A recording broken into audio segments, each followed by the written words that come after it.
Nación de Organizaciones Indígenas de la Amazonía Brasileira y el Indian Law Resource Center. Agradecemos a los solicitantes su presencia y también agradecemos a la representación del Estado haber acudido a esta convocatoria. Permítame presentar a quienes integran este panel por parte de la comisión. Saludo en primer lugar a la comisionada Antonia Urrejola, primera vicepresidenta, a la comisionada Yulisa Mantilla, al comisionado Estuardo Ralón y a la secretaria ejecutiva interina María Claudia Pulido. Yo soy un servidor de ustedes, Joel Hernández, presidente de la comisión y también relator para Brasil. La mecánica de la audiencia ya la conocen ustedes, la repito para conocimiento de nuestra audiencia. En primer lugar, le daremos 20 minutos a la sociedad civil para su presentación. Acto seguido, el Estado tendrá otros 20 minutos. La comisión tendrá también 20 minutos para sus comentarios y preguntas. Y luego pasamos a una segunda ronda de intervenciones. Primero la sociedad civil y luego el Estado, por el tiempo restante, dividido en partes iguales. Aquí está en nuestra pantalla el cronómetro, que nos va a estar indicando el tiempo. Yo me voy a permitir hacer un breve anuncio cuando el tiempo esté terminando para que pasen a hacer sus comentarios finales y concluyan. Sin más, le otorgamos la palabra hasta por 20 minutos a la representación de la sociedad civil. Adelante. Buenos días, distinguidos comisionadas y comisionados, representantes del Estado y público en general. Mi nombre es Leonardo Cripa, yo soy abogado de la oficina de Washington, D.C. de Indian Law Resource Center. Como sociedad civil queremos agradecer a la Comisión por la convocatoria para esta audiencia que versa sobre la situación de pueblos indígenas en tiempos de pandemia en Brasil. Esta audiencia, tal como se podrá apreciar, confirma las preocupaciones expuestas por los peticionarios de esta audiencia a lo largo de 2 audiencias previas, comenzando con la audiencia que tuvo lugar en Sucre, Bolivia, en febrero de 2019, a 40 días de la asunción del señor Jair Bolsonaro como presidente de Brasil, así como en la segunda audiencia que celebramos en septiembre de 2019, ambiental y pueblos indígenas con motivo de los incendios que nos preocuparon sobremanera en aquellas circunstancias. El día de hoy estaremos escuchando presentaciones por parte de los siguientes panelistas de nuestro grupo. En primer lugar, el señor Luis Enrique Eloy Amado, quien es abogado de la Articulación de Pueblos Indígenas de Brasil, quien abordará los hechos constitutivos de la coyuntura actual que se vive en Brasil en todo lo concerniente a asuntos estructurales que afectan a los pueblos indígenas. En segundo lugar, el señor Dinamam Tuxá, director ejecutivo de la Articulación de Pueblos Indígenas de Brasil, presentará información sobre medidas provisionales afectando a pueblos indígenas a nivel nacional, casos indígenas de COVID-19 y retrocesos durante la presidencia del señor Jair Bolsonaro. Y finalmente, la señora Valeria Pallé Pereira Cayullana, coordinadora de los planes de acción para combate de COVID-19 de la Coordinadora de Organizaciones Indígenas de la Amazonía Brasilera, se referirá a los incendios, invasiones de tierras indígenas por mineros y madereros, megaproyectos en tierras indígenas y, por último, a la situación de los pueblos indígenas en aislamiento voluntario en la Amazonía brasilera. Muchas gracias. Bom dia a todos e a todas. Meu nome é Luiz Eloy, sou indígena do povo Terena e sou advogado da Articulação dos Povos Indígenas do Brasil. Em nome da APIB, eu gostaria de cumprimentar os comissionados e comissionadas pela audiência concedida e, mais uma vez, estamos aqui para relatar a situação dos povos indígenas no Brasil.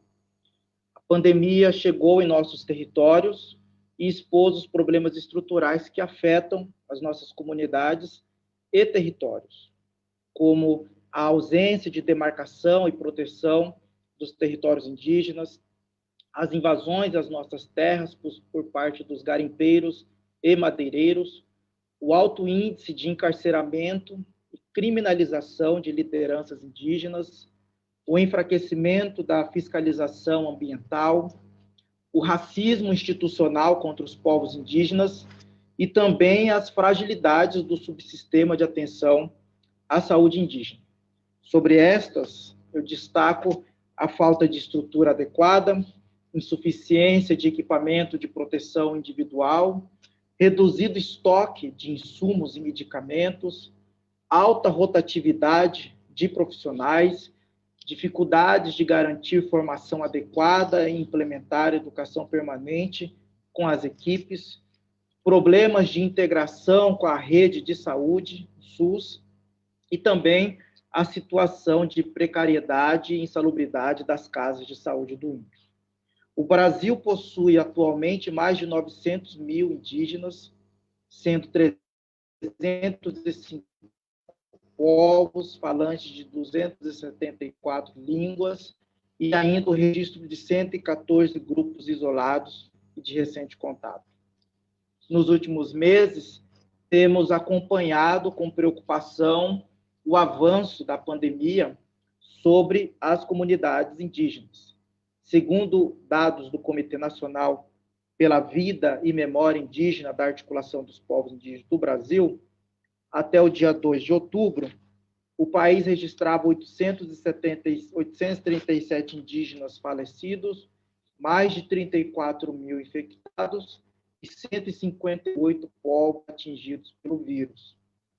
Os estados com maior número de casos de morte são os estados do Amazonas, Mato Grosso, Pará, Roraima, Mato Grosso do Sul e Maranhão. Em junho, a APIB ingressou com uma petição na Suprema Corte Brasileira. Trata-se da DPF 709, que determinou ao governo brasileiro a instalação de barreiras sanitárias e a elaboração de um plano de enfrentamento. A decisão está completando 3 meses e até agora o governo Bolsonaro não cumpriu efetivamente a decisão em todos os seus termos. É preciso que o Brasil conclua a demarcação das terras indígenas. A omissão e morosidade na regularização de terras são aspectos que marcam os procedimentos demarcatórios. Dos 1.290 procedimentos de demarcação, 63% estão paralisados ou sem nenhum tipo de providência. Nossa Constituição Federal completou na data de ontem 32 anos. E mesmo assim, temos muitos povos sem sua terra, como é o caso do povo Guarani Kaiowá, no Mato Grosso do Sul. Ao mesmo tempo, o Instituto Nacional de Pesquisas Espaciais aponta o aumento de 30% no desmatamento na Amazônia Legal.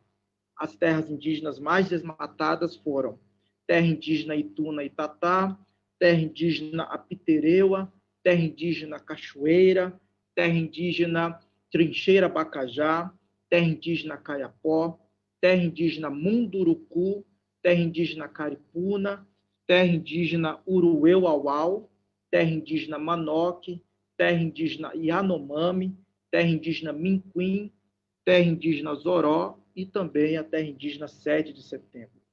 Em meio a este cenário, o governo Bolsonaro está facilitando a legalização da ocupação ilegal nas áreas indígenas. No mês de abril, no dia 22, a FUNAI publicou a Instrução Normativa número 9. Nela, a FUNAI passa a reconhecer passível de emissão e de declaração de reconhecimento de limites toda posse ou propriedade que não incida apenas sobre as terras indígenas homologadas, reservas indígenas ou terras indígenas dominiais. Ou seja, libera para compra, venda e ocupação as terras indígenas que ainda não possuem o seu processo de demarcação concluído. Isso enquadra as terras que estão em estudos, as terras indígenas delimitadas pela FUNAI, as terras indígenas declaradas pelo Ministério da Justiça, além das áreas sob portarias de restrição de uso, que são ocupadas também pelos povos indígenas isolados. No próximo dia 28 de outubro, a Suprema Corte Brasileira irá julgar o destino das terras indígenas no Brasil.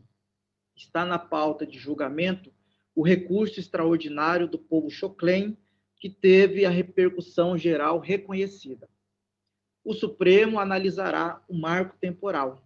Essa tese jurídica racista e colonialista que está sendo levantada para impedir a demarcação das terras indígenas e anistiar o genocídio contra os povos indígenas do Brasil.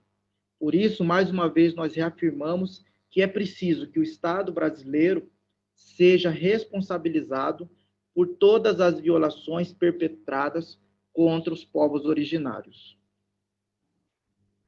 Bom dia, excelentíssimos senhores e a todos aqui que estão presentes. Eu me chamo Dina Mantuchá, atualmente na coordenação executiva da Articulação dos Povos Indígenas do Brasil.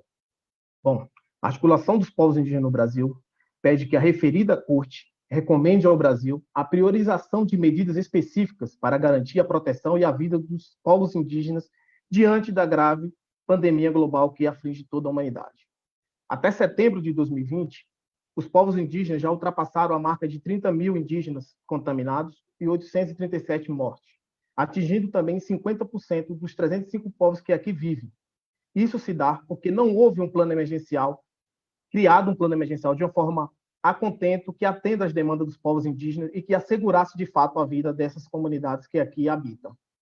Os povos indígenas estão entre os grupos mais vulneráveis ao contágio pelo novo coronavírus, tendo em vista que as especificidades e o modo de vida, incluindo coabitação, compartilhamento de alimentos e o espaço, pode acelerar, sim, o processo de transmissão e dificultar a implementação de medidas preventivas. Pois bem, por também residirem em locais remotos ou próximos aos municípios pequenos, encontra-se uma série de dificuldades ao acesso aos serviços de saúde e às políticas sociais. Os registros históricos dos impactos devastadores de doenças infectocontagiosas sobre os povos indígenas e suas comunidades sempre estiveram também correlacionados com invasões e ocupações dos seus territórios. Portanto, é necessário que as autoridades considerem que, na atualidade, mesmo quando a pandemia freia a economia, o garimpo e o desmatamento ilegal em terras indígenas se continua permanente e a todo vapor. Esta realidade não apenas agrava a vulnerabilidade existente pelo potencial contato com invasores, mas também o expõe à violência e ameaça em que a batalha cada vez mais difícil pela defesa dos nossos territórios e os recursos naturais contra o avanço de atividades ilícitas. Nesse contexto, os povos isolados também merecem uma atenção especial por optarem pelo não contato com a sociedade ao seu redor e necessitam uma proteção dos seus territórios ainda mais rigorosa. Apontamos também que o enfraquecimento da política indigenista e ambiental, refletindo na paralisia das demarcações das terras indígenas, conforme o levantamento do Conselho Indigenista Missionário no ano de 2018, há aproximadamente 1.290 terras indígenas no Brasil que estão aptas a serem demarcadas, porém, das 408 estão regularizadas, 287 em alguma fase de procedimento de demarcação, 40 em situação de reserva, 21 dominiais, 6 em restrições devido à presença de povos isolados em isolamento voluntário e aproximadamente 528 estão sem qualquer tipo de medidas a serem tomadas pelo governo federal e pelo órgão indigenista.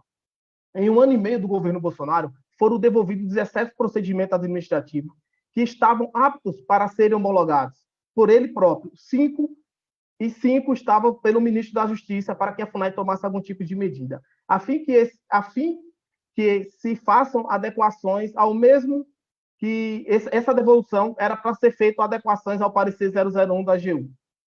Medida esta que orienta a FUNAI a procuradores a negarem a defender os direitos fundiários dos povos indígenas. A pandemia de Covid-19 colocou em evidência, mais uma vez, as desigualdades estruturais da sociedade e os mais variados aspectos. Distribuição de renda, acesso a serviços, incluindo a serviços de saúde e assistência sociais, segurança e proteção contra a violência e a defesa dos territórios, culturas e valores comunitários dos povos indígenas. A PIB registrou, só nesse ano, mais de 200 violações dos direitos cometidos contra os povos indígenas entre os meses de março a setembro de 2020. No Brasil, chama a atenção a falta de estrutura no sistema de saúde.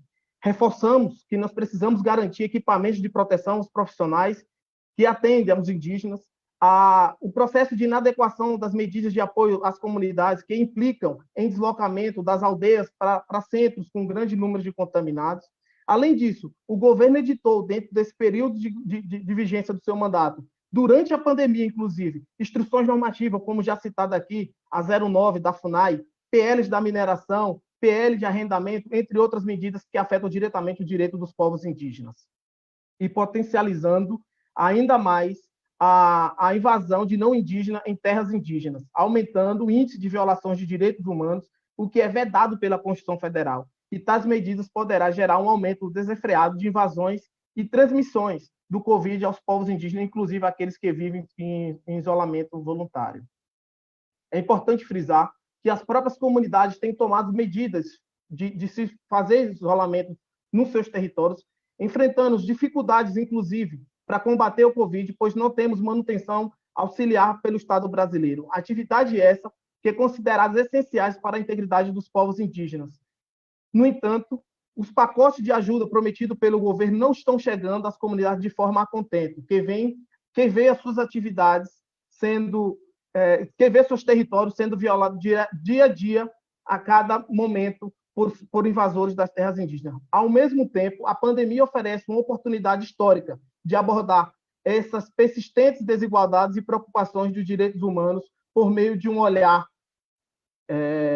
mais empático às necessidades dos mais vulneráveis e da adoção de medidas para amenizar os impactos tão negativos. Aqui trazemos as preocupações das grandes lideranças indígenas que lutam pelo seu povo, pela sua terra, pelo seu modo de viver. Nesse sentido, pedindo uma atenção especial pelo pleito da PIB aos povos indígenas do Brasil, orientando o governo brasileiro especificamente sobre maneira de garantir os direitos à vida e à saúde dos povos indígenas e articulando com outras entidades competentes a política para garantir a segurança física, territorial, alimentar e cultural dos povos indígenas.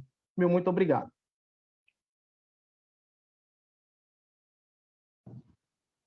Bom dia, cumprimentando os presentes em nome da Coordenação das Organizações Indígenas da Amazônia Brasileira, agradeço pela oportunidade de estar aqui para nos manifestarmos.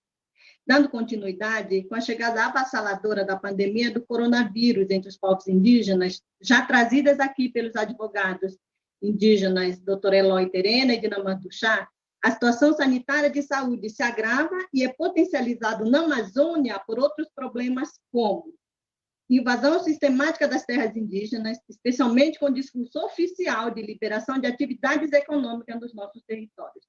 Essa é a realidade crítica enfrentada por vários povos indígenas. Invasão de garimpeiros. Os Yanomami enfrentam invasão em massa de seu território por mais de 20 mil garimpeiros, sofrendo com a degradação ambiental e ameaça às suas aldeias e lideranças. Invasão de madeireiros. Os Urueu-Auau e os Caripuna de Rondônia, os Guajajara do Maranhão e os Tembé do Pará, entre vários outros povos, estão enfrentando invasões de madeireiros e situação de extrema violência, que já resultou no assassinato de muitos, como Nenê Tembé, na semana passada, e Ari Urueu-Auau, no mês de abril. Invasão de grileiros. A região do Médio Xingu, no Pará, é uma das mais afetadas.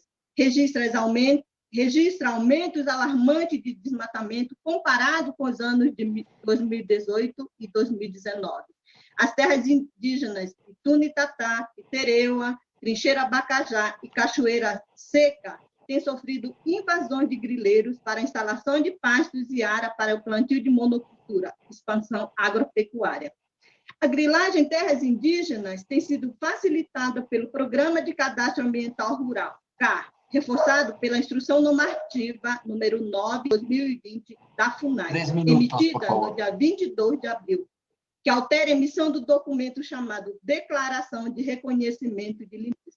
Esses atos administrativos estão intensificando e estimulando as invasões, o desmatamento e gerando insegurança jurídica que ameaça o nosso direito fundamental aos territórios, ao usufruto exclusivo de seus recursos. Com a necessidade do isolamento dos povos indígenas em suas aldeias para se proteger da pandemia e o enfraquecimento da fiscalização territorial, nossos territórios ficam ainda mais vulneráveis a esta invasão. Avanço do desmatamento dentro e no entorno das terras indígenas, que gera prejuízos graves para os povos indígenas, como a degradação ambiental, redução dos recursos florestais e impacto sobre a fauna, todos necessários para a nossa sobrevivência. O levantamento do Instituto Socioambiental de 2019 demonstrou que as terras indígenas com maior índice de desmatamento são justamente aquelas com maior grau de invasões e grilagem, como Ituna, Itatá, Apitereua.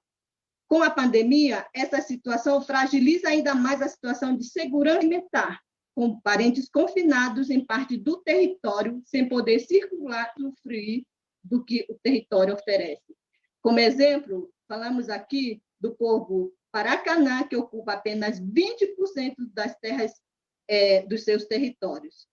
Aumento enorme dos focos de incêndio no Cerrado, Pantanal e na Amazônia, muitas vezes causadas por queimadas criminosas promovidas pelos fazendeiros. Isso tem sido uma constante que só aumenta a cada ano que passa, como está sendo enfrentado este ano pelos parentes Chavante no Cerrado, o Ató no Pantanal e comunidades indígenas do Xingu, que tinham aldeias invadidas pelo fogo. Outro grave problema causado pelos incêndios é a mortalidade de animais, uma das nossas fontes de segurança alimentar. Com a pandemia, nos dispõe e agrava os problemas respiratórios devido à poluição provocada por fumaça decorrente do fogo ligado ao desmatamento. Ameaças graves aos povos de isolamento voluntário. É um desdobramento dramático e perverso do aumento das invasões, grilagem, desmatamento e das queimadas, devido à vulnerabilidade destes povos. Acuados e ameaçados em seus territórios, estes povos têm sido sua sobrevivência ameaçada, o que é potencializado pela precariedade e desmonte das ações de proteção, levando os parentes a exporem, como está acontecendo na terra indígena Urueu-Auau, em Rondônia. Os nossos parentes estão expostos à violência de todas as formas, seus territórios sendo explorados e com grande exposição ao Covid, o que ameaça a sua existência. Não bastasse todos esses problemas, em tempos de pandemia, estamos tendo que enfrentar o preconceito estrutural e institucional, a negação das nossas identidades e a criminalização por reivindicarmos e defendermos os nossos direitos. A pandemia escancara mais uma vez a vulnerabilidade a que temos sido expostos e a falta de proteção dos territórios potencializa o risco concreto de genocídio. Concluindo, no marco dessa audiência, entrego o documento. Não são números, são vidas. A ameaça do Covid-19 aos povos indígenas da Amazônia brasileira, o qual enviaremos através de e-mail a esta comissão. Na POFA, muito obrigada. Muchas gracias. Le pasamos la palabra a la representación del Estado por el mismo tiempo que utilizó la sociedad civil, 21 minutos. Adelante, por favor.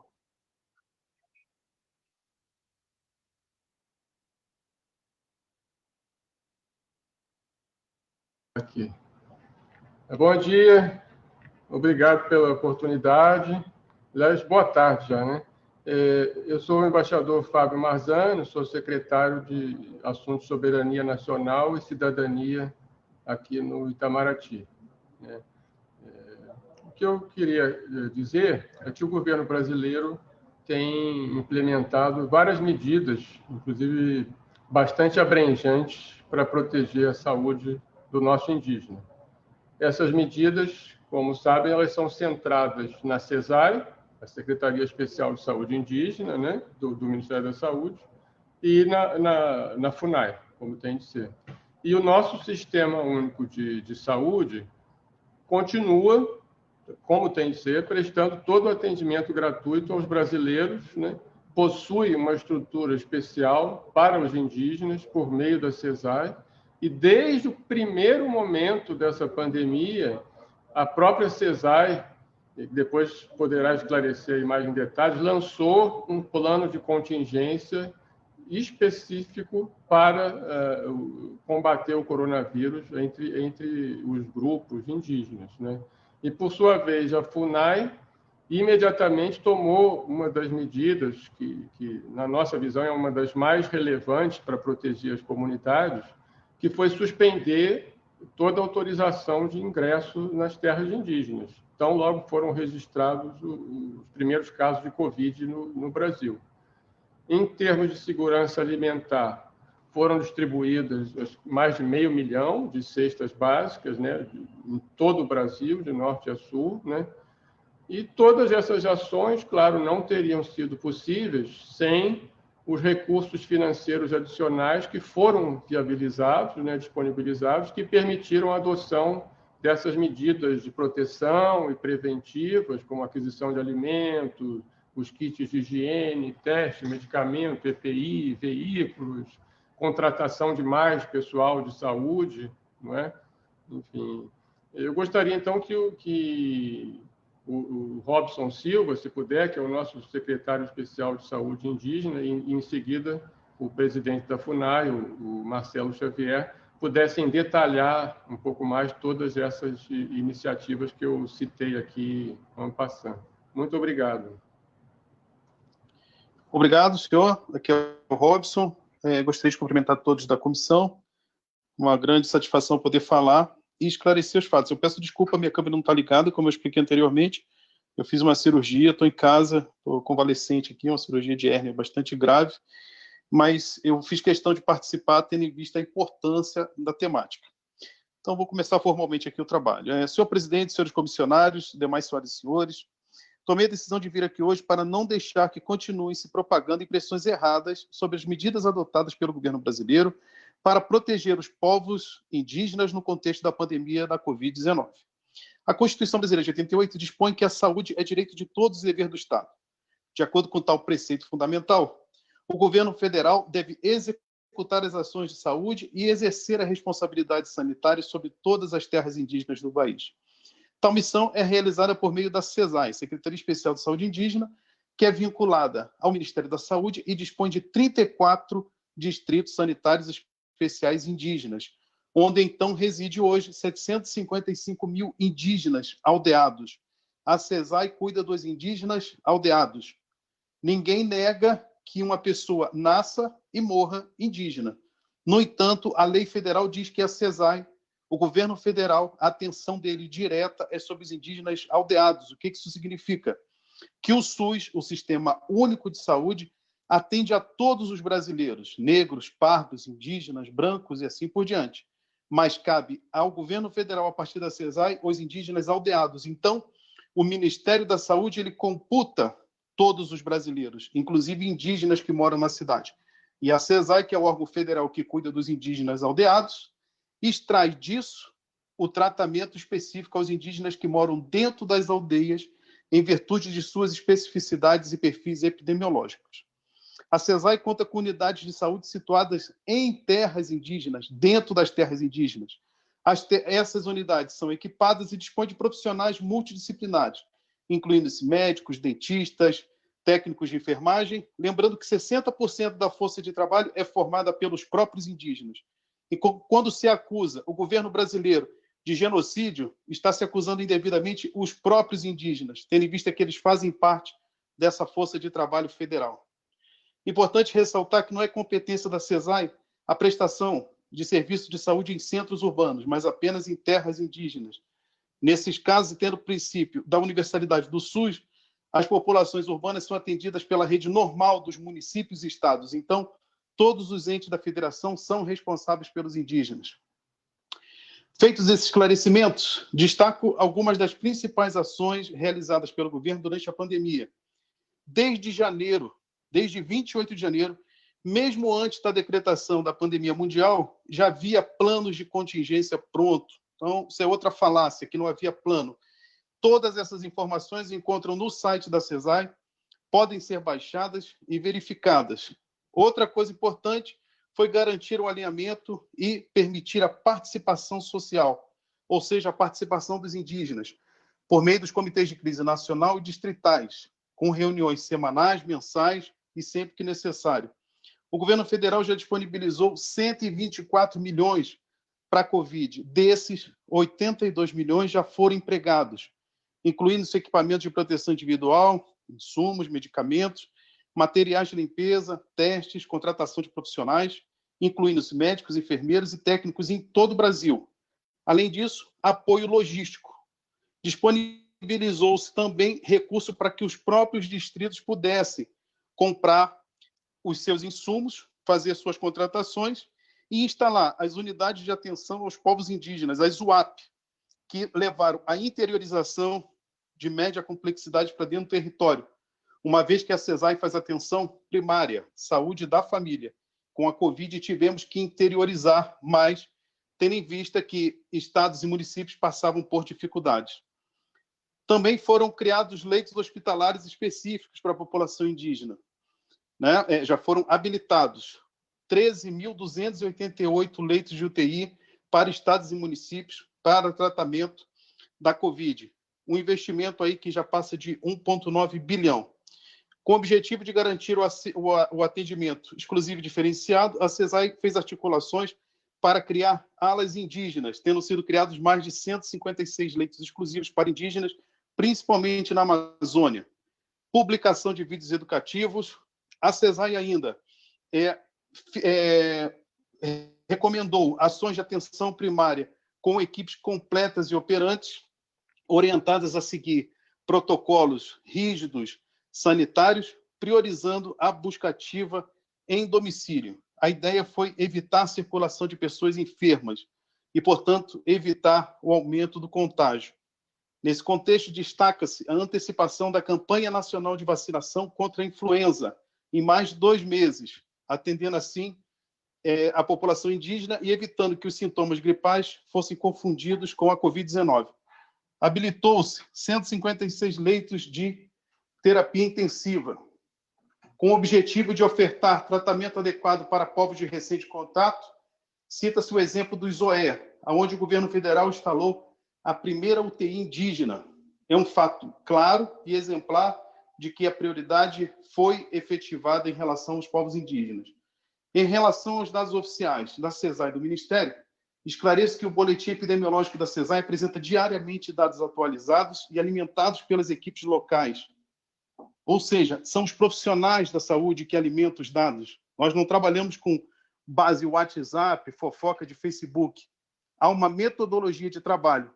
E, por isso, muitas vezes, os números da CESAI são diferentes de algumas agremiações.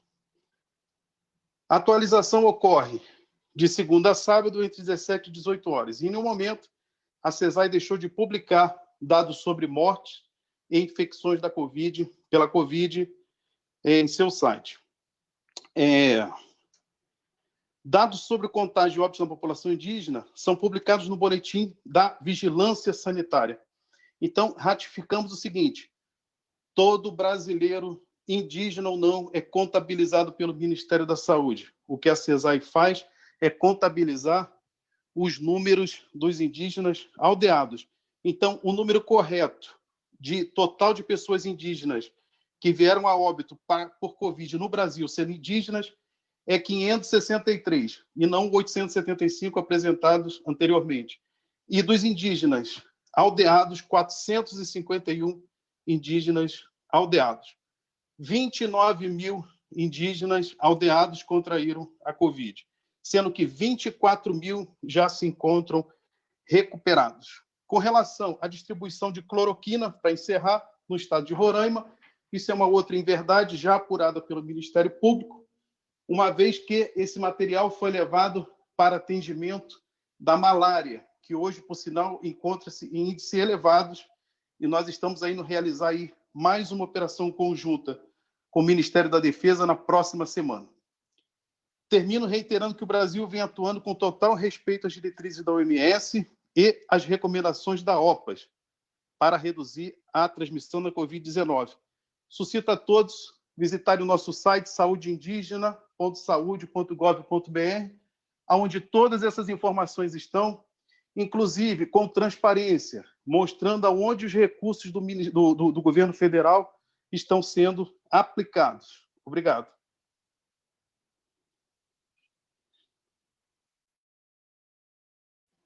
Obrigado, encerrei, obrigado. Senhoras e senhores, muito bom dia. Eu vou tentar ser mais breve possível para que nós tenhamos tempo de exibir alguns vídeos aí, tá? Senhoras e senhores, sou Marcelo Xavier, presidente da Fundação Nacional do Índio. A FUNAI é o órgão responsável por implementar a política indigenística brasileira. Tem como desafio atender uma população de quase 1 milhão de indígenas na diversidade de suas 305 etnias e 274 línguas, distribuída por todo o país em uma área que corresponde a cerca de 14% do território brasileiro. Para tanto, no cumprimento de sua missão institucional, a nova FUNAI já investiu apenas no último ano 20 milhões de reais na promoção de atividades sustentáveis em terras indígenas, tal como a produção de café pelos indígenas Paiter Suruí, em Rondônia, o suporte ao plantio experimental de soja preta dos indígenas Parecis, Mato Grosso, a produção de camarão pelos indígenas Potiguara, na Paraíba, a produção de erva mate pelos indígenas Guarani, no Paraná, dentre outros. Já pensando no período pós-pandemia, trabalha através de medidas que permitam a geração de renda e sustentabilidade entre as comunidades. Para tanto, já investiu 10,4 milhões em ações voltadas à autonomia e geração de renda dos povos indígenas, tal como a criação de animais, a aquisição de materiais de pesca, a aquisição de sementes, mudas, insumos, ferramentas e maquinários agrícolas. Apenas no último ano, já investiu 16,1 milhões em ações de fiscalização em terras indígenas, sendo desenvolvida mais de 500 ações de fiscalização para coibir ilícitos.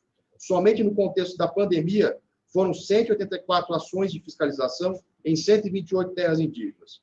Investiu também cerca de 7,5 milhões de reais em ações de fiscalização e proteção territorial em áreas onde vivem indígenas isolados de recente contato. A FUNAI conta com 11 frentes de proteção etnoambiental e 20 bases de proteção etnoambiental instaladas em terras indígenas na Amazônia Legal. Ainda a FUNAI tem implementado uma série de medidas para o enfrentamento da pandemia e a prevenção ao seu contágio entre a população indígena. Como estratégia para a segurança alimentar e nutricional, foram entregues mais de 425 mil cestas de alimentos para mais de 207 mil famílias indígenas em todo o país, através de recursos emergenciais, doações e um termo de execução descentralizada firmado com o Ministério da Mulher, da Família e dos Direitos Humanos, Ministério da Agricultura, Pecuária e Abastecimento e a CONAB. Para se ter uma ideia, são aproximadamente 9.300 toneladas, 9.300 toneladas de alimentos já distribuídos. A expectativa é chegarmos à distribuição de 500 mil cestas básicas. Estão mobilizados na força-tarefa de combate à pandemia mais de 450 servidores da FUNAI, de norte a sul do país, percorrendo grandes distâncias, suportando os dias em viagem de barco, chegando aos locais mais recônditos da vastidão territorial do nosso país. A FUNAI não tem medido esforços para executar sua missão. Também foram distribuídos quase 70 mil kits de higiene e limpeza indígenas. Além disso, enviamos mais de 200 mil equipamentos de proteção individual aos servidores que necessitam ter contato com as aldeias, incluindo máscaras, toucas e luvas descartáveis, entre outros equipamentos.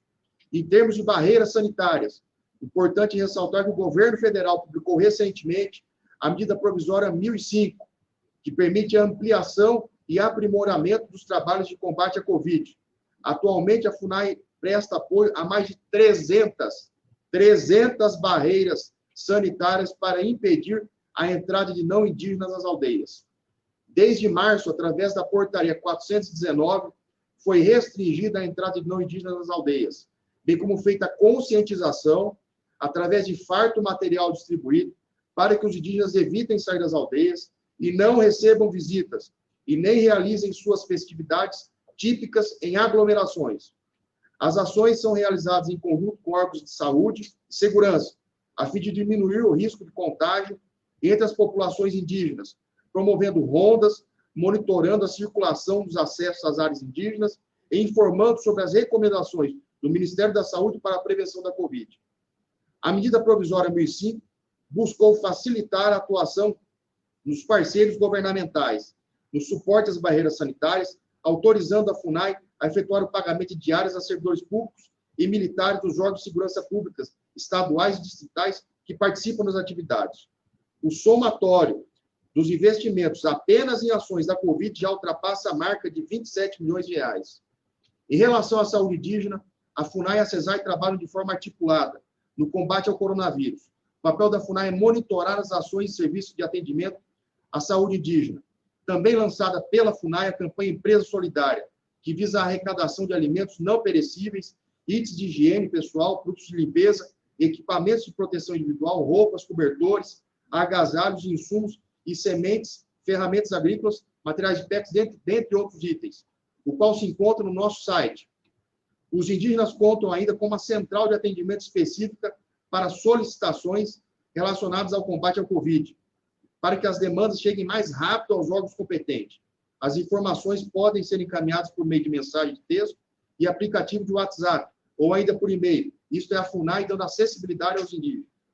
Estes dados resumem as ações desenvolvidas pela nova FUNAI, que através de ações práticas e efetivas, de monta e envergadura, confirma a magnitude de um governo que se preocupa com a questão indígena, bem como traz consigo a missão de atuar para a proteção dos indígenas, sempre buscando a dignidade da pessoa humana, a pacificação dos conflitos e a segurança jurídica. Encerro aqui minhas considerações, esclarecendo que, ao final, será passado um vídeo institucional que resume todas as ações aqui descritas. Passo, então, a palavra ao senhor secretário Ezequiel Roque. Em 3 minutos. Bom dia. Bom dia a todos. Cumprimento a todos, em especial os peticionários, em nome dos quais nós lamentamos a perda das vidas dos nossos parentes indígenas e sentimos muito toda essa dor que vocês estão sentindo. Eu inicio com a frase na língua da etnia Tenhari, do estado do Amazonas. Yandé Chanericatu Yandelé. Essa frase significa: nós falamos a verdade. Dando continuidade à explanação das ações para os povos indígenas, informamos que desde o início da pandemia no Brasil, este governo tem articulado ações para assisti-los. Prova disso é que no dia 13 de abril de 2020, foi lançado o Plano de Contingência para Pessoas Vulneráveis e uma versão para povos e comunidades tradicionais. O Ministério da Mulher, da Família e dos Direitos Humanos foi um dos interlocutores para a elaboração do primeiro plano de contingência e, posteriormente, na elaboração e execução do mais recente plano de enfrentamento e monitoramento da Covid-19 para os povos indígenas brasileiros, que aqui já foi citado, o qual foi lançado em agosto de 2020. Este plano foi elaborado ouvindo representantes da sociedade civil e lideranças indígenas, e também apresenta outras ações adotadas para a proteção desses povos. Para reduzir a vulnerabilidade econômica, os povos indígenas estão sendo amparados por meio do auxílio emergencial disponibilizado pelo governo federal. Até o mês de junho, mais de 160 mil famílias indígenas, que eram contempladas pelo programa Bolsa Família, foram também incluídas para o recebimento do novo auxílio. Este recurso beneficiou cerca de 622 mil indígenas, abrangendo uma transferência de renda de quase 2 bilhões de reais. Ainda no eixo da proteção social, e com vista à garantia da segurança alimentar, o Ministério da Educação continuou a fazer repasse de recursos para a compra e distribuição de merenda escolar, mesmo com as escolas fechadas, de forma que mais de 270 mil estudantes indígenas foram beneficiados com o recebimento de alimentos.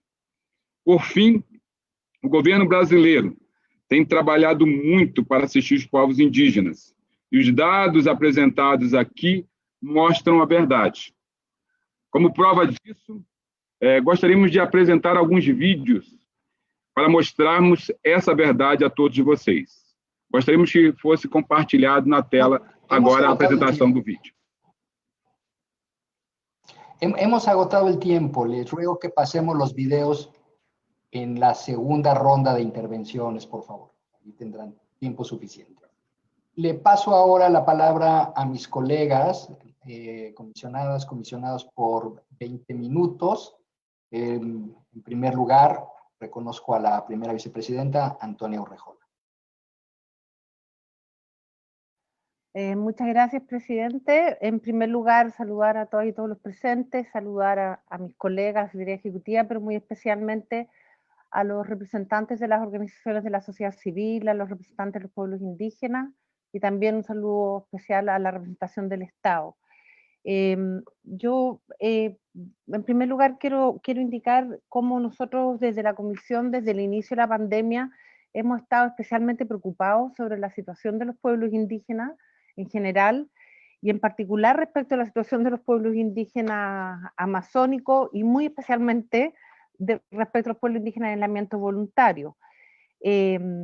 Quiero en este sentido lamentar la información que ha sido puesta en nuestro conocimiento en esta audiencia sobre el número de indígenas contagiados y el número de indígenas fallecidos, un número muy alto y muy preocupante. Es una situación que desde la Relatoría de Pueblos Indígenas hemos estado haciendo un monitoreo permanente, no solo respecto de Brasil, sino también respecto de otros pueblos amazónicos en toda la zona de la Amazonía. Nosotros, precisamente por esta preocupación que tenemos tanto en la resolución 1 sobre derechos humanos y pandemia, como en la resolución 4 sobre los derechos de los enfermos de COVID, hemos hecho recomendaciones específicas respecto a los pueblos indígenas en general, y en particular respecto a los pueblos indígenas en aislamiento voluntario. Y ahí quiero resaltar que precisamente por esa preocupación nosotros hemos hecho un seguimiento muy específico respecto a los pueblos indígenas amazónicos. Era una preocupación que teníamos el año pasado. Como ustedes saben, nosotros hicimos un informe temático sobre la situación de los pueblos indígenas en la Panamazonía. Hace poco hicimos un comunicado específico sobre los efectos del COVID para los pueblos indígenas amazónicos, y esto fue el resultado de muchas reuniones que tuvimos con organizaciones indígenas de los distintos países, de indígenas que están en los pueblos amazónicos, y ahí hemos manifestado muchos de los temas que se han planteado acá, que es nuestra preocupación sobre la falta del acceso a salud, sobre la necesidad de, además de tomar en consideración las medicinas tradicionales y la salud intercultural como un tema muy especial respecto a los pueblos indígenas amazónicos, sobre la necesidad de suspender todos los procesos de consulta previa mientras esté la pandemia, sobre la importancia de la marcación y titulación de tierra. Es muy importante la demarcación y titulación de tierras también para proteger la salud, no solo los derechos de los pueblos indígenas, sino en el contexto de la pandemia, la salud, para evitar el ingreso, ¿cierto?, de colonos externos a los pueblos indígenas, y ahí la obligación del Estado de prevenir y evitar las invasiones de terceros. También una preocupación muy especial desde la relatoría de antes y especialmente durante es precisamente el tema de la demarcación y titulación de tierras indígenas. Nosotros hemos establecido, como ustedes saben, el sistema interamericano, estándares en esta materia, estándares interamericanos. Hay diversos informes de la Comisión Interamericana sobre la importancia de la demarcación y titulación de tierras indígenas, y concretamente respecto de Brasil, una de las observaciones que hicimos en el informe preliminar es precisamente nuestra preocupación sobre la lentitud en la demarcación y titulación de tierras indígenas. Incluso hay un caso que ustedes muy bien conocen, el caso del pueblo Chucuro con Brasil, que es precisamente sobre este tema. Entiendo que hace muy poco, eso sí, el Estado indemnizó al pueblo Chucuro, pero no sé en qué situación está la demarcación de tierra.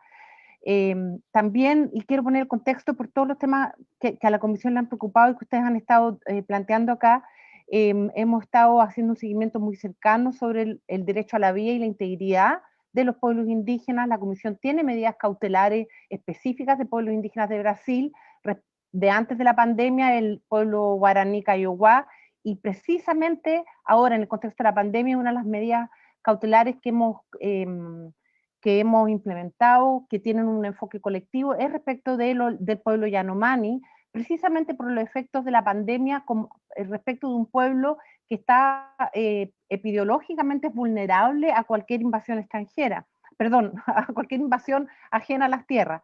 En ese sentido, ¿cierto?, la Comisión le solicitó, a raíz de esta medida cautelar al Estado, proteger el derecho a la salud, a la vida y la integridad, desde, y aquí subrayo, la perspectiva culturalmente adecuada. Esta es una medida cautelar que recientemente hemos estado haciendo seguimiento a la medida cautelar al Estado sobre la implementación de medidas específicas, pero en ese contexto yo quisiera preguntarle al Estado cuáles han sido las medidas que se han implementado entiendo, han dicho, se han tomado diversas medidas para evitar la invasión de colonos a las tierras indígenas, como en el caso del Yanomami, pero quisiera ver cuáles son esas medidas específicas, porque son territorios muy vastos y no entiendo cómo se implementan medidas generales en estos territorios muy vastos. Concretamente respecto a los Yanomami, la Corte Suprema le ordenó al Estado, ¿cierto?, una calendarización de retiro de los invasores externos de las tierras indígenas. Y hemos visto a través de las noticias en el último tiempo cómo, a pesar de las medidas que le estaba informado en esta audiencia, cómo han seguido ingresando a las tierras, concretamente los Yanomami, agentes externos al pueblo, poniendo en un riesgo de salud a un pueblo que tiene una medida cautelar. Entonces, quisiera preguntar qué medidas específicas se han implementado, en el caso concreto de los Yanomami y en general respecto a aquellos pueblos indígenas que son especialmente vulnerables, y ahí me refiero a la información que entregó SASAI, que señaló que tienen planes de contingencia en el contexto de la pandemia para todos los pueblos indígenas. Quisiera entender un poco más, porque lo mencionaron, pero quisiera entender un poco más cuáles son los planes específicos dentro de estos planes de contingencia para los pueblos indígenas en aislamiento voluntario. Se mencionó que también tomaban en consideración los pueblos indígenas en aislamiento voluntario en estos planes de contingencia, pero dada la alta vulnerabilidad que pone en riesgo la salud de un pueblo, la supervivencia propia de un pueblo sobre todo en aislamiento voluntario, el contagio puede terminar con la vida de todo un pueblo, y ahí quisiera saber cuáles son los planos específicos, dentro de estos planes de contingencia, los planes específicos para los pueblos indígenas en aislamiento voluntario en Brasil. Y en general, quisiera tener más información sobre cuál ha sido la participación de los pueblos indígenas en estos planes de contingencia para todos los pueblos indígenas. Si se ha hecho desde un enfoque intercultural, enfoque de género y de solidaridad intergeneracional, como la Comisión ha ido estableciendo en el relacionamiento con los pueblos indígenas. ¿Ha habido participación de los propios pueblos en estas medidas que ha adoptado el gobierno y que nos han informado en esta reunión? Sería muy importante conocer esa participación, tanto en la formulación de estos planes de contingencia y medidas para evitar el contagio, como la propia implementación. Y finalmente me quedó una duda respecto a la información entregada por las organizaciones sobre las medidas que ellos establecen, que FUNAI ha establecido medidas que liberan la compra, venta u ocupación de tierras ancestrales que aún no están demarcadas, pero están en estudio. Quiero entender un poco más exactamente si es un decreto de la FUNAI, en qué consiste exactamente, y entendí, y eso quiero ver si lo entendí bien, que hay una acción ante el Tribunal Supremo respecto de esa medida. Si me pueden informar un poco más sobre la decisión de la FUNAI, sobre qué acciones judiciales se están haciendo en este momento. Eso sería por ahora, presidente. Muchas gracias. Gracias a la relatora para pueblos indígenas. Le paso la palabra a la comisionada Yulisa Mantilla. Muy buenas tardes, muchas gracias. Un saludo cordial a los representantes de las organizaciones y la representación del Estado, igual como a mis colegas y la secretaria ejecutiva interina.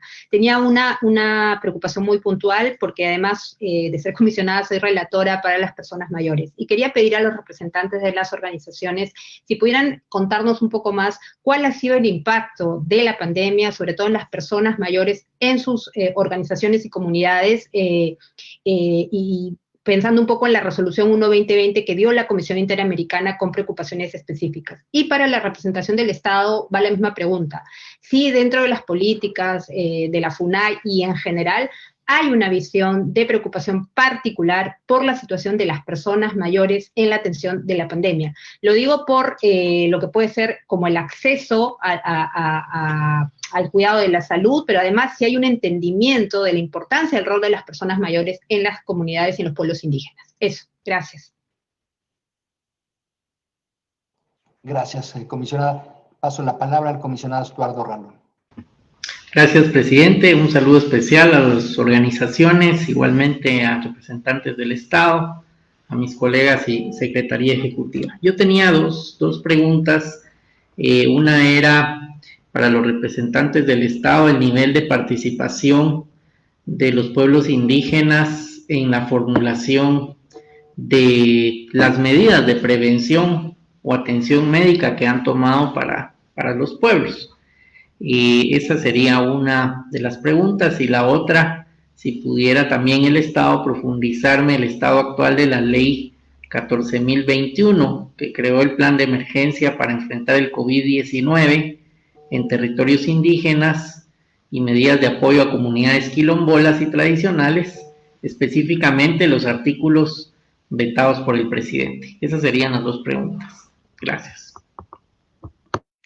Gracias, comisionado. Me pide la palabra la relatora especial para DESCA, Soledad García Muñoz. Muchas gracias, presidente. Buenos días a todos, a todas. Un saludo especial a las organizaciones peticionarias y al ilustre Estado de Brasil. Las inquietudes en relación con el derecho a la salud ya han sido planteadas, así que quisiera plantear una muy específica en relación a cuáles son los impactos y las medidas también de parte del Estado en cuanto a actividades extractivas de corte de madera, minería ilegal y otras en los territorios indígenas, incluyendo los niveles de deforestación, de incendios que nos preocupa particularmente en el mandato, y también cómo esto influye en tiempos de pandemia en términos de violencia y de contagios de coronavirus. Muchas gracias. Bueno, muchas gracias, comisionada. Yo creo que la resolución de la comisión de julio de este año, en el que adopta medidas cautelares para los pueblos Yanomami y Yecuana, es muy evidente de la situación que estamos ahora observando en los pueblos indígenas en Brasil. Está ya suficientemente establecido que la pandemia vino a evidenciar las falencias y las brechas existentes en alcanzar condiciones de desarrollo para los pueblos indígenas. Hoy está siendo más evidente que nunca los riesgos que están sufriendo pueblos indígenas y sobre todo los pueblos en aislamiento voluntario ante la falta de demarcación, ante la falta de titulación, ante la falta de acceso a la salud, ante las acciones de terceros que atentan en contra de sus recursos naturales. Aquí se requiere una mirada de fondo para seguir profundizando en las acciones del Estado a favor de los pueblos indígenas. Ya no es suficiente trabajar bajo un modelo, digamos, ordinario, conforme a planes que se tenían previamente establecidos. La pandemia ha evidenciado la necesidad de avanzar más rápidamente en resolver los problemas existentes, porque hoy son más vulnerables que nunca los pueblos indígenas. Esta pandemia ha demostrado, además, que las poblaciones vulnerables son las que están sufriendo los mayores estragos de la pandemia. Y a la comisión, ya lo dijeron mis colegas, ha preocupado enormemente la situación de los pueblos indígenas. Nosotros lamentamos mucho el número de personas fallecidas, tanto en los territorios indígenas como en los centros urbanos. Y aquí no es un tema en donde la comisión tenga que pronunciarse por la estadística que proporciona la sociedad civil o el Estado. Me parece que aquí el mero hecho de existir un alto número de contagios y de muertos en las poblaciones es en sí mismo preocupante, porque las condiciones de contagio son muy altas. En las ciudades, en donde se puede tomar medidas de distanciamiento social, existe una realidad, pero una distinta, y es la que escuchamos en esta audiencia, son las difíciles condiciones de vida que generan un caldo de cultivo para el virus y para el contagio. Y es ahí donde está el llamado de la Comisión a avanzar mucho más rápidamente en resolver las problemáticas estructurales que hoy tienen los pueblos indígenas. Voy a regresar la palabra para segunda ronda de intervenciones. En primer lugar, a los representantes de la sociedad civil por 12 minutos y luego al Estado por otros 12 minutos. Tiene la palabra sociedad civil. Muito obrigado, comissionados, comissionadas. Também agradecer os representantes do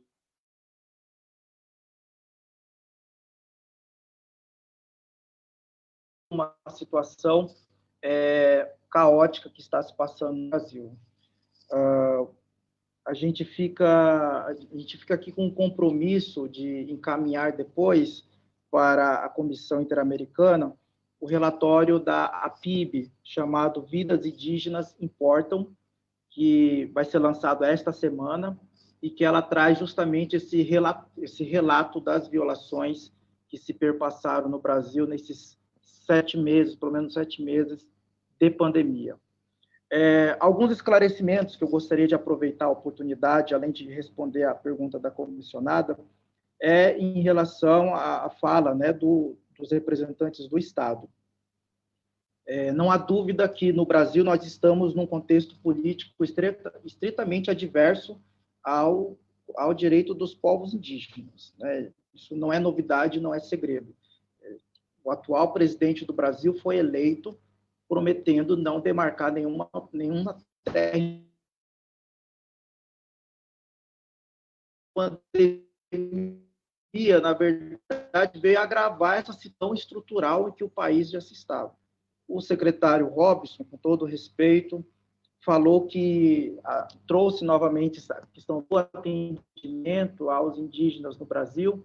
Isso é uma situação que, para nós, já está resolvida, né, lá no âmbito da ADPF 709, em que a Suprema Corte já reconheceu esse direito à identidade cultural dos povos indígenas, independente de estarem aldeados ou em terras que ainda não foram homologadas. Então, isso é um aspecto que a gente não quer, em hipótese alguma, trazer para cá. Isso daí é uma decisão já da Suprema Corte brasileira, e o Estado, se quiser, né, pode recorrer lá na Suprema Corte. Mas aqui é uma questão que já está dada para nós. A outra coisa é no que diz respeito aos planos, né, que foram citados. Se esses planos que foram citados, que de fato existiam, que é um calhamaço de papel, está no site do Ministério da Saúde desde o início da pandemia,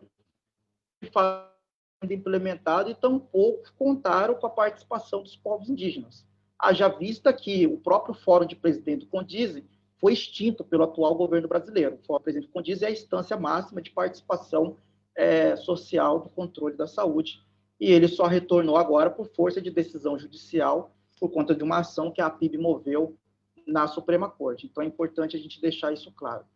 E mesmo assim, esses planos, eles não deram conta. Não é à toa que a PIB precisou ir acionar a Suprema Corte brasileira, porque justamente esses planos que foram feitos, eles não estavam dando conta da especificidade dos povos indígenas e tampouco de proteger efetivamente a vida dos povos indígenas, porque senão não haveria necessidade dos povos indígenas acionar a Suprema Corte, nem tampouco o Congresso brasileiro editar uma lei específica para a proteção dos povos indígenas e das comunidades quilombolas, e que mesmo assim foi vetada pelo presidente Bolsonaro.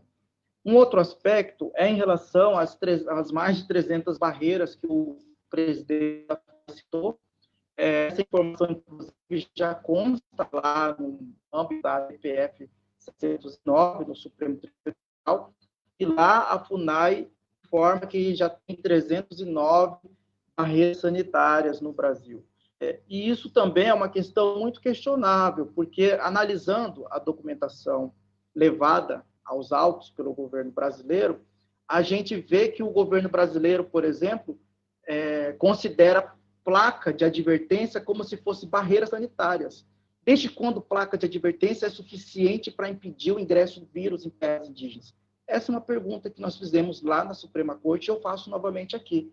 Porque barreiras sanitárias é estrutura física, sim, mas não somente estrutura física. Ela é estrutura física, mais um protocolo, um conjunto de protocolos sanitários que os especialistas de saúde já apontaram como tem que ser feito, né? Então, isso também é preciso a gente colocar em consideração. Um outro aspecto é o que o próprio presidente do Fórum Presidente Condiz está aqui, o Issotrocá, em relação às barreiras também. A maioria das barreiras que existem porque as comunidades indígenas, os caciques e suas lideranças implementaram por conta própria essas barreiras. Muitas barreiras existem, inclusive, sem nenhum tipo de apoio do governo federal. Então, é preciso ressaltar essa participação dos povos indígenas e é preciso que o governo, de fato, assuma a responsabilidade dessas barreiras sanitárias. Um outro, em relação à pergunta que a comissionada Antônia fez, em relação à Instrução Normativa número 9, que foi editada pela FUNAI, nesse novo formato que o presidente falou, de fato, ela é uma instrução normativa que ataca diretamente o direito territorial dos povos indígenas. Isto porque, ainda no Brasil, mesmo a Constituição impondo o prazo de 5 anos para a conclusão de demarcação de todas as terras indígenas, ou seja, esse prazo venceu em 1993, até hoje o Brasil tem aproximadamente 60% dos procedimentos administrativos inconclusos. Então, essa medida que a FUNAI expediu, ela permite, né, a apropriação das terras indígenas que ainda estão em estudo. Isso é um aspecto muito grave. Isso afeta diretamente os Guarani Kaiowá, os Caigangue no sul do Brasil, muitos povos indígenas do Nordeste que ainda estão lutando pelos seus territórios. Então, isso é um aspecto muito negativo. E o Ministério Público Federal ingressou com várias ações no Brasil contra essa medida da FUNAI. E nós já temos várias decisões da Justiça Federal suspendendo os efeitos dessa instrução normativa número 9. Cito, por exemplo, da Justiça Federal de Altamira, Marabá, Amazonas, Mato Grosso, Acre, Itabuna e, mais recentemente, Castanhal. Ou seja, a Justiça já está dizendo, né, que, de fato, essa é uma normativa que afeta negativamente e restringe os direitos dos povos indígenas. Por fim, também, um outro aspecto que eu quero trazer aqui é em relação ao ingresso, né, de pessoas não indígenas nas terras indígenas. Esse aspecto muito preocupante que foi levantado aqui pelo representante do Brasil, que já no início da pandemia havia publicado uma portaria que impedia e que restringia o ingresso de não indígenas nas terras indígenas. Isso é um desafio para o Estado brasileiro, é preciso que ele se esforce um pouco mais, porque nós estamos vendo, né, o quanto ainda está tendo incursões ilegais dentro das terras indígenas, especialmente por garimpeiros, madeireiros, mas também por missões religiosas. Isso é público e notório, que já foi até divulgado na mídia brasileira e no próprio Facebook da Missões Nova Tribos, eles ingressando em terra indígena em plena pandemia. Aliás, a Folha de São Paulo notificou os próprios filhos do presidente Bolsonaro, né, ingressando em terras indígenas, visitando terras indígenas no auge de uma pandemia. Então, é preciso, de fato, que a FUNAI, enquanto órgão oficial do Estado brasileiro, pede para os agentes públicos brasileiros darem um respeito, observando aí as próprias normativas da FUNAI. Um outro aspecto, o plano, né, de contingência apresentado pela CESAI lá no Supremo Tribunal Federal tinha um item relacionado a turismo em terras indígenas, sob a justificativa de promover o desenvolvimento de atividade econômica em plena pandemia. Se é um plano para conter o ingresso de não indígenas em terras indígenas, como pode um plano prever a possibilidade de atividade turística em terras indígenas? Então, esse é um aspecto também muito preocupante, que nós já reclamamos lá no âmbito da Suprema Corte, e nós estamos dando ênfase aqui também. E, comissionado, por fim, dizer que esse relatório da PIB, que traz esse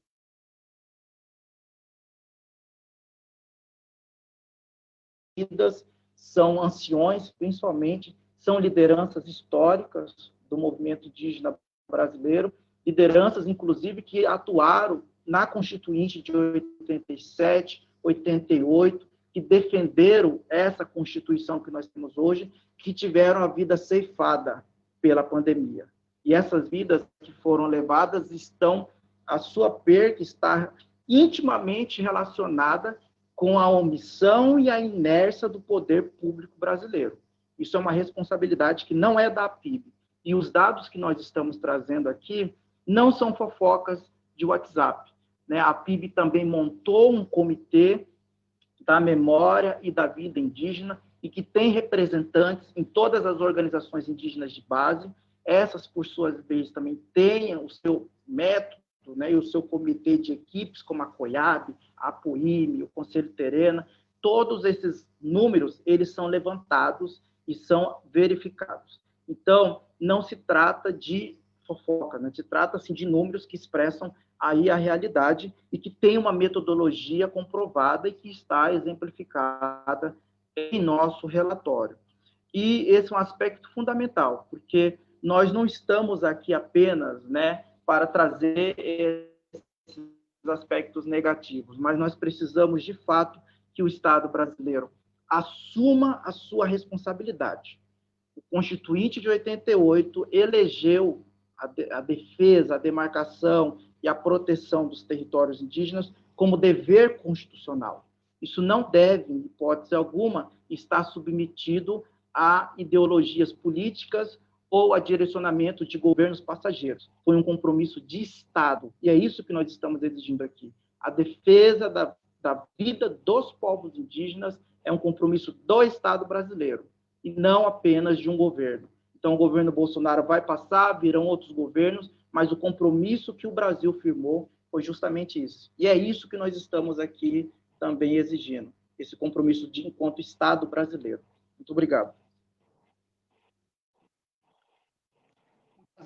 Muchas gracias. Pasamos ahora la palabra por 12 minutos a la representación del Estado. Por favor.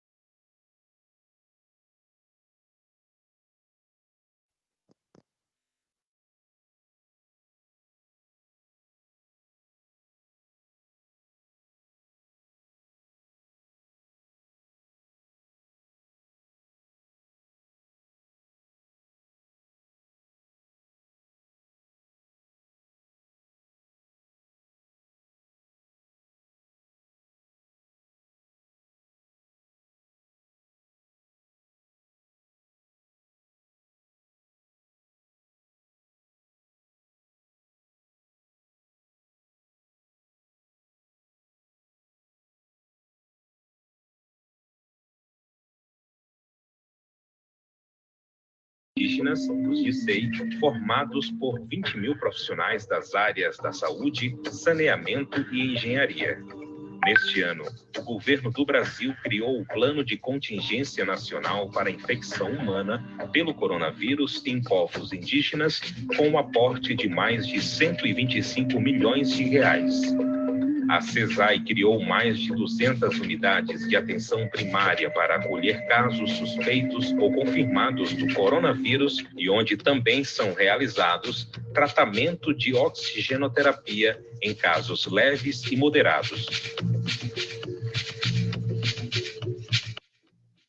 Para reforçar o estoque do DICEI, a CESAI enviou cerca de 2 milhões de itens entre equipamentos de proteção individual, os EPI, álcool 70%, medicamentos e testes para a Covid-19. De janeiro a julho, foram realizados mais de 7 milhões de atendimentos em várias aldeias. Os Ministérios da Saúde e da Defesa realizam missões conjuntas de combate à Covid-19 com o objetivo de evitar a disseminação da doença. Até o momento, mais de 28 toneladas de insumos chegaram às aldeias. As missões envolvem profissionais das Forças Armadas em apoio aos profissionais de saúde dos distritos. É quando o indígena adoece e precisa de atendimento fora da aldeia que o trabalho da CESAI fica evidente. A remoção urgente para hospitais de referência nas cidades utiliza uma infraestrutura de mobilidade completa, com o apoio de frota terrestre, fluvial e aérea. Um trabalho ágil que salva vidas. Respeitando as tradições e a cultura dos povos indígenas, o Ministério da Saúde, em parceria com os municípios, adaptou 154 leitos em hospitais para o atendimento de média e alta complexidade. E assim, com respeito e responsabilidade, a CESAI zela pela vida e pela saúde dos povos indígenas do Brasil.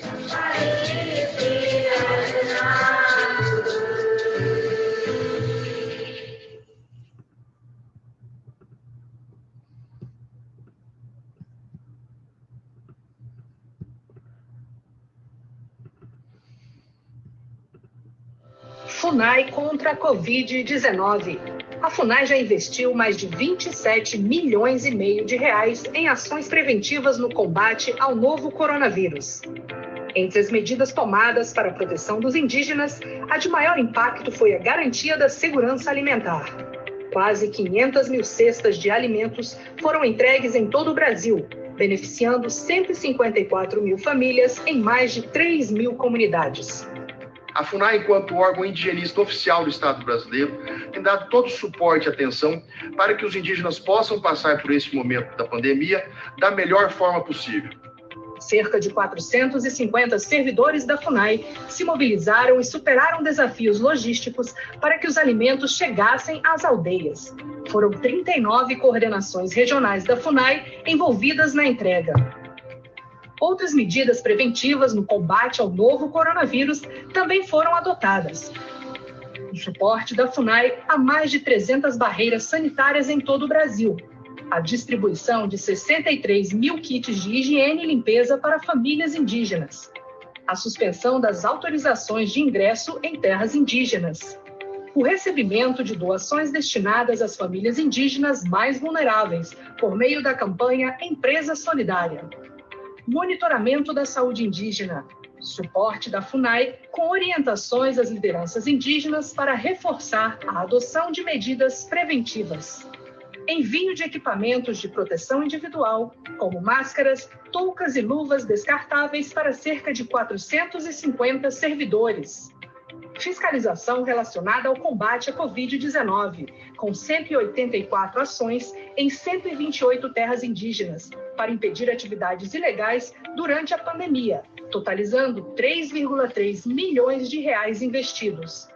Apoio ao etnodesenvolvimento com a intenção de fortalecer atividades como piscicultura, produção de alimentos, confecção de máscaras de tecidos, artesanato, entre outras. Cerca de 10 milhões de reais foram destinados a essas atividades.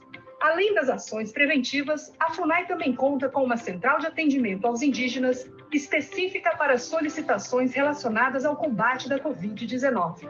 São ações de monta e envergadura, afirmativas, que bem demonstram o compromisso do governo federal com a nova política indigenista.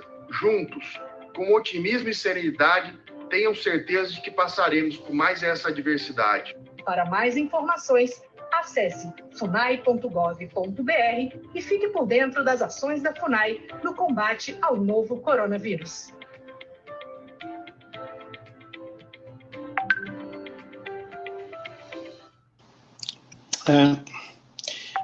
Posso iniciar então aqui, o Robson Cesai? Posso tocar então o restante? Oi? Oi? Alô? Posso falar? Sim, obrigado, presidente. Senhor presidente, obrigado pela oportunidade que o governo brasileiro tem de demonstrar a verdade. Embora alguns colegas tenham falado que não há politização, há sim politização, uma vez que essa é uma situação que esse governo herdou. Temos aí pelo menos 20 anos nessa situação catastrófica e a gente está tentando resolver. Chama atenção para o senhor também, quando o senhor receber alguns documentos, para verificar qual a base científica, qual a metodologia. Sabendo que 60% dos profissionais são indígenas, por que acusar esses profissionais de genocida? Isso é um absurdo, né? A PIB fez vários planos, entregou no Supremo ignorando os 34 conselhos distritais de saúde indígena. Se colocou como representante dos indígenas e não ouviu. Então, se cobra do governo que faça uma coisa que eles não fazem nunca. Nós temos aqui o presidente do Fórum de Presidente de Condize, que é o senhor Isso, que é importante que ele seja ouvido, né? Então, existe politização, sim, existe uma grande não aceitação das ações por parte do governo, e eu convido os senhores, mais uma vez, a acessarem o nosso site, saudeindígena.saude.gov.br, onde todos os documentos estão lá, datados, com data de upload, vídeo, depoimento. Então, eu lamento que os senhores tenham aí ocupado o seu tempo com base em muitos dados falsos, sem comprovação científica. Mas a gente está aqui para fazer o contraponto e apoiar naquilo que os senhores necessitarem. Com relação à DPF 709 e a lei, estamos cumprindo na íntegra, e estamos cumprindo com facilidade, porque nós já estávamos fazendo isso. Tem total tranquilidade, é uma ordem judicial, estamos cumprindo, é uma lei, estamos cumprindo, total tranquilidade, não houve sobressalto na CESAI, porque a gente já estava fazendo. Então, se a intenção foi causar algum embaraço, saiu por terra, porque a gente já estava fazendo isso. Então, bastante tranquilo. Com relação aos indígenas isolados, não mantemos contato, temos total respeito. O que a CESAI faz é ficar por perto, junto com a FUNAI, caso necessário for. Inclusive, um servidor da FUNAI muito experiente faleceu recentemente, protegendo essas populações. É importante também dizer que há uma romantização muito grande. O indígena brasileiro ele não vive dentro da aldeia trancado, ele circula, ele comercializa, ele se relaciona. Poucos são os indígenas que realmente ficam ali no seu território. Então, é importante considerar também essa circulação. Essa ideia puritana, romântica, de que o branco vai lá e contamina, é um grande erro. Prova disso que a maioria das pessoas que faleceram tinha idade, mas a maioria dos contaminados tinham entre 20 e 45 anos. Não foram raros os casos em que essas pessoas saíram e levaram a doença para dentro das aldeias, vindo a falecer os anciãos, né? Por fim, refuto os números mais uma vez. Do total de indígenas, de pessoas que se reconhecem como indígenas no Brasil, o número de falecimentos foi 563. Das pessoas protegidas pelo governo federal em aldeia, 451. 29 mil indígenas contraíram a doença e 24 mil já se encontram recuperados. Com relação à última acusação, mais uma vez infundada, de que a CESAI previu turismo, já até fui olhar, porque a mentira às vezes é tão insistente, não achei nada sobre turismo. Então, nem vou comentar, porque não vale a pena perder tempo. Muito obrigado, um abraço a todos.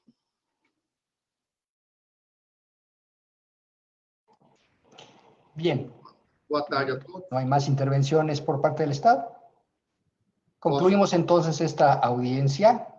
Agradezco mucho en nombre de la Comisión a las organizaciones solicitantes, al Estado, por las informaciones aquí brindadas. O presidente da FUNAI gostaria de pedir a palavra por, rapidamente, 2 minutos aí. É possível? Ya había concluido, pero otorgamos 2 minutos para cerrar, por favor. Obrigado, obrigado. Com relação, novamente, boa tarde a todos. É uma oportunidade muito boa essa de esclarecer aos senhores o que se passa. Com relação aos ilícitos que ocorrem em terras indígenas, a FUNAI já fez mais de 500 ações de fiscalização em terras indígenas. A FUNAI faz parte da Operação Verde Brasil, com a atuação junto do Exército. Só no âmbito da Covid, nós fizemos mais de 184 ações de fiscalização para coibir ilícitos em terras indígenas, abrangendo 128 terras e investimos 3,3 milhões nesta atividade. Com relação às barreiras sanitárias, elas já ultrapassam mais de 300 barreiras sanitárias. E é uma mentira o que foi dito aí, de que a FUNAI contabiliza uma mera placa como barreira sanitária. E aí eu desafio a quem fez essa afirmação que mande para nós a localização, ao menos, de onde está essa barreira com a placa. Por quê? Nós estamos pagando, inclusive, diárias aos indígenas para que implementem essas barreiras, porque eles são conhecedores da localidade. E a medida provisória 1005 veio a facilitar e permitir que a FUNAI possa pagar aos estados das unidades da federação auxílio junto aos profissionais para que auxiliem a gente na implementação das barreiras. Com relação ao plano de contingência apresentado no Supremo, houve a participação da PIB, houve a participação de indígenas, todos foram ouvidos e os planos de contingência foram apresentados ao ministro Barroso. Com relação à IN9, é uma mentira o que foi dito também. A IN9 ela veio para regular e trazer segurança jurídica ao processo. Porque, veja só, muitas das vezes há um proprietário com um justo título expedido pelo Estado, que também é uma garantia constitucional aqui no Brasil. Durante o procedimento, o que era feito? Esse sujeito já era alijado do direito de propriedade. Então, agora, como é que funciona? Há necessidade de se percorrer todas as etapas do procedimento para que, ao final, após o decreto homologatório do presidente da República, seja constituída a terra indígena. E mais, esta IN9 está embasada em pareceres da Advocacia Geral da União, a Justiça Federal do Distrito Federal negou a liminar e está vigente no Tribunal Regional Federal da 4ª Região e da 5ª Região. E também propuseram, junto ao Supremo Tribunal Federal, junto ao ministro Luiz Fux, uma ADPF que foi negada pelo ministro Luiz Fux, dizendo que não era o caso. De fato, que a IN continua vigente em algumas unidades da federação, está amparada e fundamentada juridicamente e não trata e nem permite venda de terras indígenas de nenhuma forma, tá? São esses os esclarecimentos que eu gostaria de fazer, agradecer a todos e dizer que o restante será encaminhado aos senhores de forma escrita. Muito obrigado. Gracias. Gracias. A ver, habiendo terminado el tiempo, el director de la FUNAI pidió hacer una intervención última, ha tomado 3 minutos. Le ofrezco a los solicitantes 3 minutos por si quieren hacer comentarios finales y con eso cerramos. ¿Desean hacer uso de la palabra por últimos 3 minutos? No es el caso. Bien, les agradezco mucho a todos los participantes. Este es un tema de alta prioridad para la comisión. Estaremos muy atentos a su seguimiento, a las medidas cautelares ya otorgadas y a cualquier información que sociedad civil o que el Estado pueda hacernos llegar. Sea muy bienvenida para poder realizar nuestro trabajo y formular las recomendaciones para avanzar esta agenda de derechos humanos. Les agradezco a los asistentes su atención, que tengan muy buena tarde. Hasta luego. Hasta luego, buenas tardes.